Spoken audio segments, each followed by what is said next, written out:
Ethical Perspectives on the News is produced by the Interreligious Council of Lynn County, which is solely responsible for its content.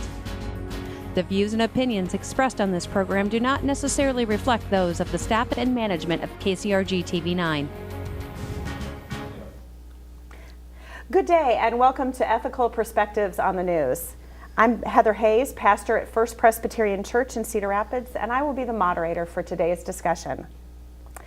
At the conclusion of 2017, one of the most talked about topics in the news was the efforts of the House and the Senate to pass new, simplified tax legislation. Opinions varied on the efforts, from those who lauded the bills as tax relief that were sure to stimulate the economy, to those who felt that the bills adversely impacted lower and middle class families to the benefit of large corporations and business interests. While the impact of tax legislation is indeed far-reaching and affects a variety of arenas, our discussion today will focus on one particular slice. That is the impact the reforms that have now been passed will have on colleges and universities. To help us navigate this issue, I have with me today on the panel Mick Starcevich, president of Kirkwood Community College. Welcome.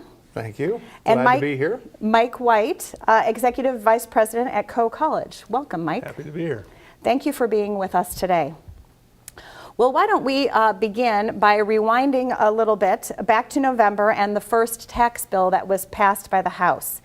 At that time, there was almost an immediate reaction by those in graduate programs especially, but also throughout the higher education community more broadly against portions of the bill that were seen as unprecedented in some of the reforms that they were trying to pass. Can either of you want to jump in and speak to some of those items that caused everything from protests to letter writing campaigns and lobbying?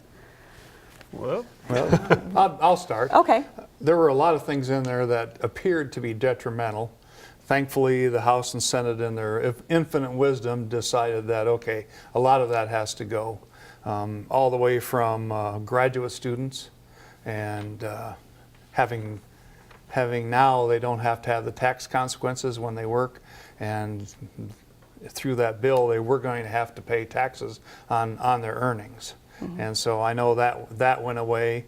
A lot of things really were in so much limbo. I don't think we truly understand right now what the tax bill means. Mm-hmm. Mm-hmm. I definitely agree. The impetus, I think, is always to try to offset expenses with revenue, and certainly the House and Senate worked through that, and we ended up where we're at. And I agree with Mick. I'm not sure anyone really gets the full understanding at this point of what's going to happen. And for instance, the elimination, or not elimination, but the doubling of the standard item or deduction for families. I've seen some studies that suggest that that will take itemizers down to 5% from roughly 30%, and could impact. And because of that, many people will not be able to deduct their charitable contributions, whether it's to Coe or a church or wherever.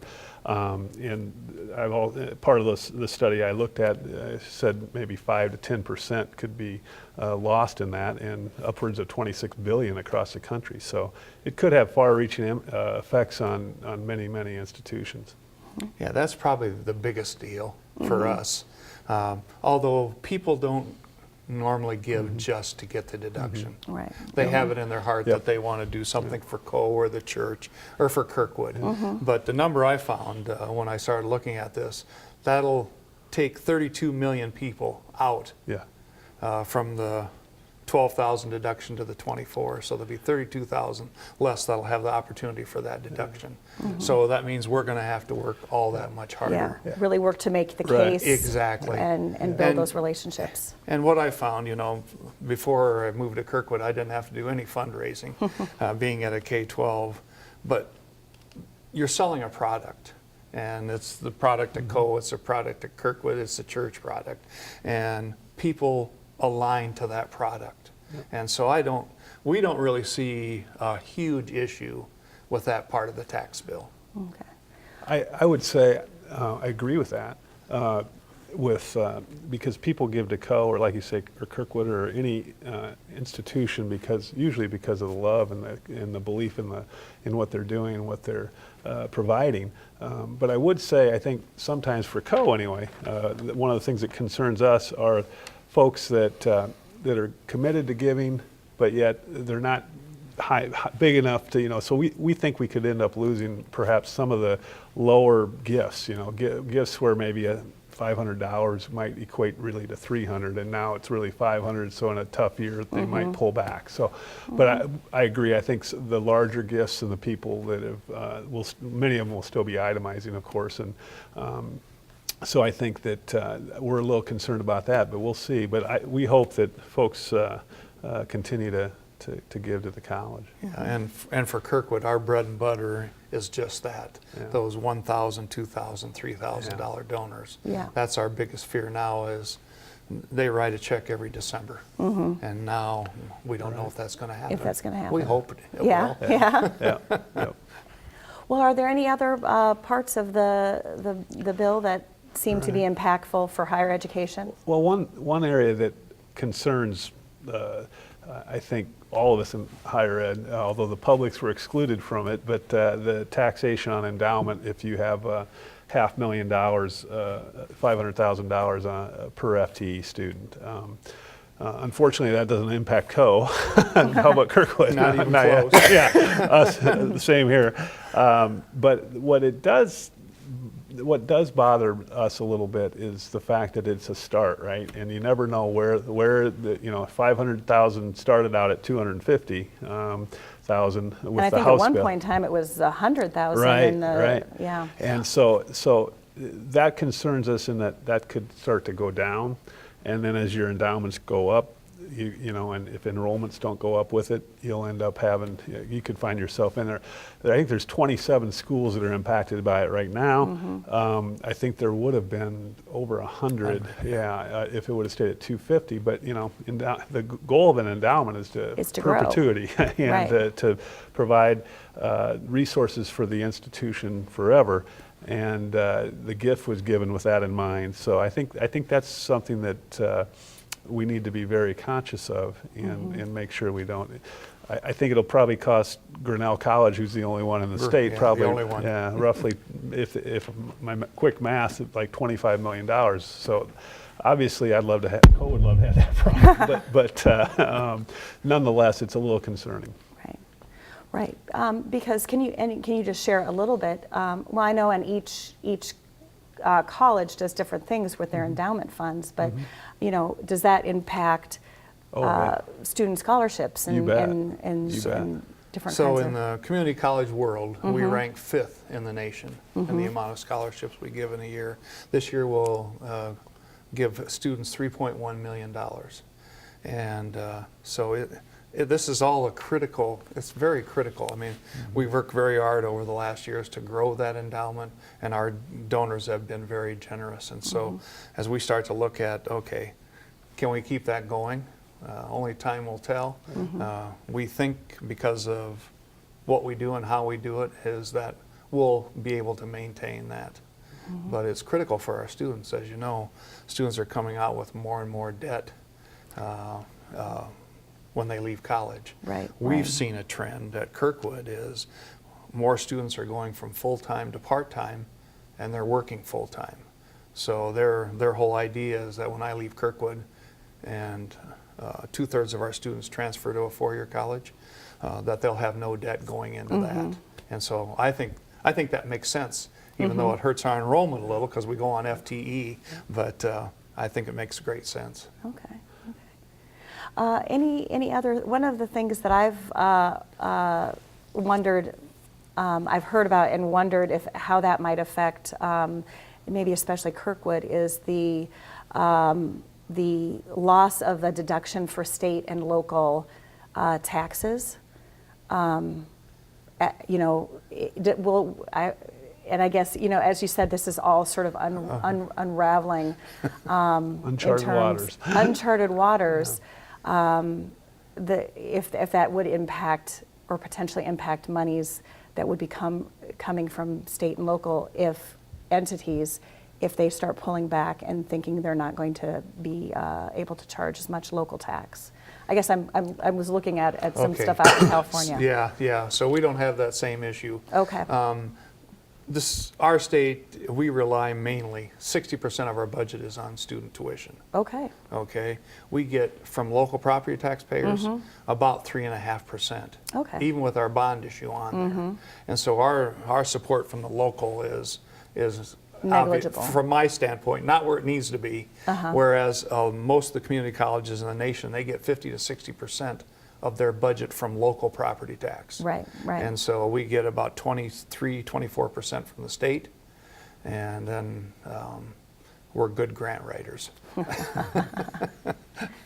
Maybe that's a skill that a lot of people are going to be looking for. Exactly. You've got to look for additional types of revenue, and we try to be very entrepreneurial with our hotel and our turbine and our Apple store.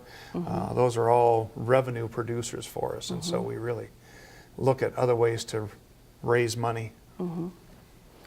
And are those impacted in any way through? No. Okay. No. Well, Yeah. that's good. Like our hotel, we decided to do that to make it competitive with everybody. We pay hotel motel tax, Okay. even though we wouldn't have to. Okay. We just think we want to keep an even playing field with the rest of the hotels and try to be fair. And before we did that, I had all the hoteliers in and said, okay, we want a 71-room teaching hotel, blah, blah, blah. And they said, great, your students will come out better trained. And that's why we do like the turbine. That program's full, and they're hired from the first day they graduate. It's an amazing program. That's about our only program where you have to have your suitcase ready, because you're not going to stay in Iowa probably. Okay. We have 12 students right now, 12 graduates that are in Brazil, Oh, wow. doing an 1,100 turbine farm down there. They do all the electronics. Okay. So that's about the only program. Yeah.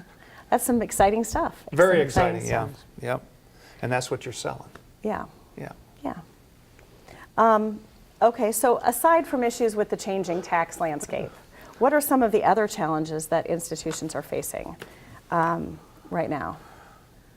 For us, Yeah. go ahead. Well, for us, it's a number of things. Obviously, I mean, it's. I think society in general right now, higher education is struggling with our image. Not so much community colleges, but certainly there's a lot of change out there, and there's a lot of discussion about the value of higher education, certainly four-year degrees, and so for Co in particular, you know, I see that as a huge issue across the country.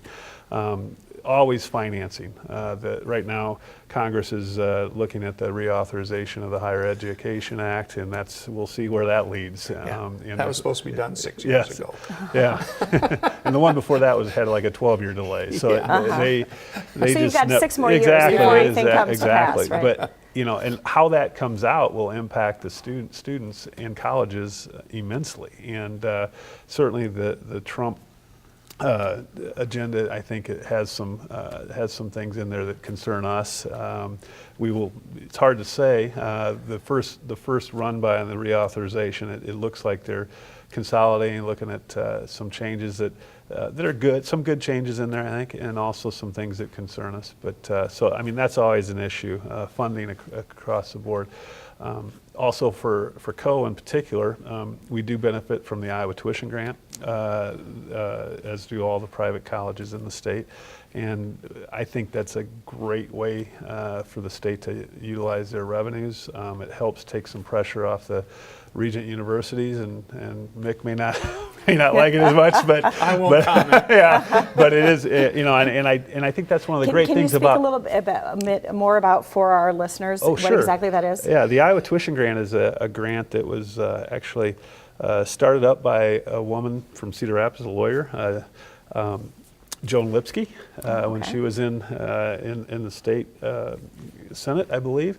They started out. The idea was to put together a grant that would allow a student to go to a private college for basically the same amount as it would go to a state university. Oh, okay. And that was many years ago, and it's not, the funding for it has not kept up, obviously, with price of college at the Regents, but it's still a very nice grant, and it is need-based. So a family does need to demonstrate financial need, a fair amount of financial need. It's about $5,600 per student that qualifies. They have to have an effective family contribution, which is another complicated term with financial aid, but of about $14,000 in that ballpark. So it doesn't go to all students, but it is very beneficial. And I believe we have about 220 students that benefit from that, and about $1 million revenue from the state. And of course, that's hitting other private colleges across the state as well. And I think that's one of the great things about Iowa higher education, whether it's great community colleges like Kirkwood, fantastic Regent universities, UNI, Iowa State, and Iowa. It's I think, a fantastic higher education system, probably one of the best in the country. And when things start changing, I see it sort of as a ecosystem that if you start changing, it's sort of like the tax bill. We're not sure where it's going to go, but if you start making changes, some of the impacts that come from those changes are sort of far-reaching and not known. And then a year or two from now, we may be looking back at oh my, what are we going to do if all of a sudden, things, the enrollment shift, the enrollment patterns shift dramatically or something. So that's something that always concerns us. So we feel very fortunate to have that in the state. A lot of states don't have it. So it's a great tool for students and for colleges. Yeah, I was going to say, Mike's talked quite a bit. What are some challenges that Too are in much, Kirkwood? sorry. No. One thing the National Legislature did this year was give us the availability of having year-round Pell. Right now, all you can do is have that in the fall and the spring, and then nothing in the summer. So, like all of our health programs, particularly our nursing, once you get into the program, you go 5 semesters in a row. And so what happens? They go fall, spring, or spring, summer. Well, when they get to the summer, they have no aid, and so either they've got to work a lot more, and the nursing program is our hardest one we have, the hardest.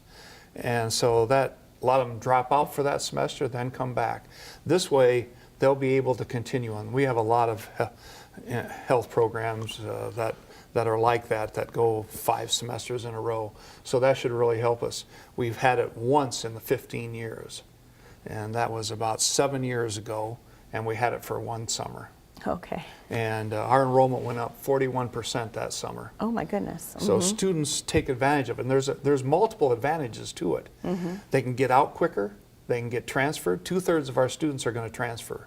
1/3 are going to go right into the world of work, most of them right around this area. And so it's really an advantage to get them out and get them in that workforce. Businesses are crying for our employees. And for our students, and we just need to get them out faster. So that's one of the things that we're really looking forward to. I'm going to be interested to see what those enrollment numbers do, but it should take the pressure off our students, which is amazing. And so we're really looking forward to that. So that's a very positive legislative thing that's happened. And then in the governor's talk today, she had some money in there for concurrent enrollment in the summer. Concurrent enrollment is where a student takes a class during while they're in K-12, and they get credit from us and credit from them, from the high school. So like for Cedar Rapids here, our Lynn Regional, we have students that take classes there, academies, pathways, so that they can start their pathway. And so I've been working on that for 8 years. And she actually has some money in her budget for it, so I don't know if that'll make it through the legislature. But that would give, when you start thinking about a freshman going into high school, all right, it's hard for them to find a job during the summer that's worth anything. Well, try something. Try a welding class. Try a CNA program. Try anything you'd like. Try a psychology class and come out with some credits. Last year alone, parents saved $5,500,000 in our 7-county region, that they wouldn't have to take those classes when they get to Kirkwood or to Coe or whatever. And so it's really advantageous. And the K-12 district gets extra funding from the state. And so it's really a win-win. It doesn't pay for all of it, but it really gives students an opportunity to really try something. And we found great success in that, and so it's something that we'd like to do. Our whole issue is enrollment. We go the opposite of the economy, and so when the economy is like it is now with hardly 2.8 unemployment, our enrollment just keeps dropping because those folks that are in jobs, they see no need, they see no fear. Go back to 2008, we went from 15,000 in 2008 to 19,000 in 2010. Okay. Back when the economy was in the hole. Right. And that's everybody worrying about their job. They want to get more skills. So we're going to try some things this fall, probably, that are going to try to encourage people that are working to come back and take a night class or two, and we're not going to charge our full tuition. Okay. And so we're going to try to do that. And yeah, it's just something you have to think about. How do you serve everybody? And you said the magic word enrollment, I'm Oh, yeah. sure. Oh yes, enrollment is always critical to Yeah. we liberal arts colleges that are extremely tuition driven. About 85% of our revenues at Co come from student revenues, and so it's always a critical component. We've been fortunate the last few years to be on a little bit of a growth pattern, growing pretty quickly when other schools have been kind of going backwards. So it's always an important issue every fall and every spring when we start classes. So. Well, I know we've been talking a little bit, or focusing a little bit on the educational aspects of the impact of institutions of higher education. What are some of the other, benefits to communities and even across our nation about supporting educational opportunities for a variety of people in a variety of ways? Because we have two very different models right here. Two very different. Yep. Well, for us, just quickly, the one thing that comes right to my mind right away is the fact that of our 1,400 students, about 60% come from out of state, and probably roughly 10 to 15% are local. But so we bring a lot of resources into the community, both financial as well as students with all sorts of broad interests, and they get engaged and do a lot of community service right out of the gate and are very engaged in the city. So I think what Co has is it kind of brings a little bit of the rest of the world to Cedar Rapids. Okay. We see that same thing. We see ourselves as an economic driver. We have students from every county in Iowa, 34 states, and 99 countries. Okay, so if you don't count the ones that are from the 99 countries, different countries. Although I did just meet a young man from Rwanda who's planning on attending Kirkwood in the fall. We have them. We have all of them. Yeah, and it really creates a diversity to our campus, which I think is very, very valuable. But when you think about our enrollment and when they graduate, 95% stay in the state of Iowa. So we have 1,200 this year that are out of state. So you figure 90% of those stay. Yeah, the population of Iowa is steady at best, and so that really helps fill some of those jobs that are needed. And so we think we're in a little bit of a driver. So I was going to say sort of the opposite of the brain drain that you hear, that Exactly. you're pulling people in and giving them opportunities in state. Yeah. We can't stay in those numbers, but a lot of our students do stay in the Cedar Rapids and Iowa area and contribute. A lot of ours go, the 1/3 that are going to stay here, but then there's 2/3 that transfer. A lot of those end up coming back. In fact, in the last 5 years, we've had students transfer to a college in every state. Oh, wow. Yeah. So Many of them our go. tagline is Many start of them here, go. Many of start them here, go. go anywhere. Yep. Well, that's true. I've seen that on some billboards around town. You got that. Yeah. So we've got a few more minutes here. What do you think is your biggest concern moving forward for your institution? I hate to go down that road, but it's finances.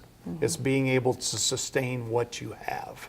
And with the governor's budget, the amount that we get from the state this year appears that it's going to go down for next year. And so that just creates more of a problem. And so that's one thing that we're always looking at is, do we have the right number of programs? Are they the right programs? Are we meeting the community's needs?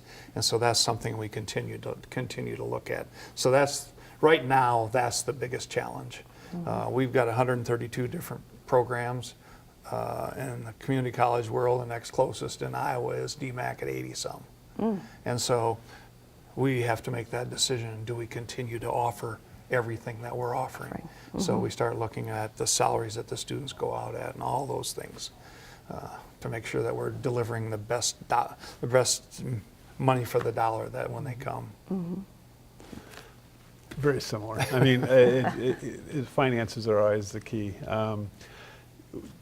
Every year we keep going up in costs, and our financial aid budget continues to go up each year as well. And so the amount that what we call our sticker price, if you will, is nowhere close to what we actually charge on average for students.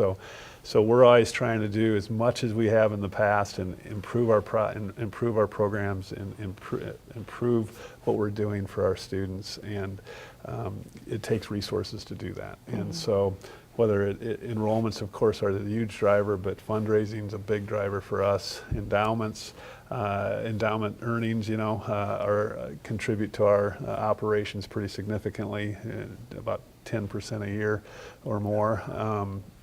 So those are all things that run in our mind a lot.